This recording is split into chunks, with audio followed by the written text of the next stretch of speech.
For the second of the noon ranked matchups, we got number 21 USC, who's 4-0, traveling number 23 Illinois, who's 3-1. USC favored by 7 points on Fox. Jaden Mayava's gone 48 of 70, thrown for 989 yards, 6 touchdowns, 0 interceptions. Waymon Jordan's had 39 carries for 286 yards and 3 touchdowns, and Mekhi Lemons had 16 catches for 311 yards and 2 touchdowns. Luke Altmaier has gone 70 of 100, thrown for 855 yards, 9 touchdowns, 0 interceptions. Caden Fagan has had 55 carries for 240 yards and 3 touchdowns, and Hank Beatty has had 21 catches for 302 yards and a touchdown. USC is 11-2 against Illinois all time. Last 2 games have gone to USC from 1996 to 2007. USC is 4-0 when traveling to Champaign.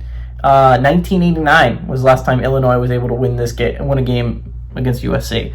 Okay, so I think we got to address the elephant in the room. USC had maybe the worst week of any team in college football last week because, oh my God, that was rough against Indiana. Because that was a game I thought was going to be very close. I thought it was going to be very close, and Illinois would find a way to win. It wasn't close at all. Indiana kicked Illinois' ass up and down a football field. But on the bright side for Illinois, it was always going to be an extremely uphill battle to go 5-0 in those first 5 games, right? I said if you go 5-0, you basically punch your ticket to the college football playoffs in those first 5. I believed that then. I believed that as much as I believed it now, right? If you had gone 5-0, you could lose to Ohio State still, and you probably could lose to another nobody, and you would be fine. You would be in a good spot to go to the college football playoffs if you're Illinois. But I will say 4-1 still puts you in a very nice spot if you're Illinois. You just can't afford to mess up against the Washingtons of the world or the Marylands of the world, right? So you're still in a very solid spot if you're Illinois if you can go 4-1. USC has a very difficult schedule. I will not lie. Their next 3 games after this one are they play Michigan, they go to South Bend to play Notre Dame, and then they play Nebraska. 4 extremely difficult games. Not to mention you have a trip to Oregon at the end of the year, closer to the end of the year.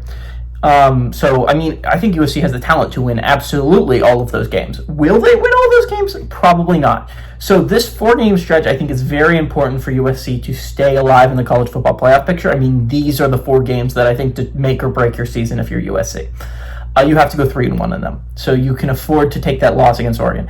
Technically, you can go 2-2. You just need to beat that game against Oregon. 3-1 puts you in a solid position to go to the college football playoffs if you're USC.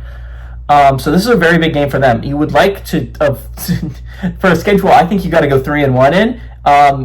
You don't want to start 0-1 because that leaves very little room for wiggle room. So this is a big game for both teams. Obviously, this is a game Illinois cannot afford to lose because it forces you to later you have to beat Ohio State.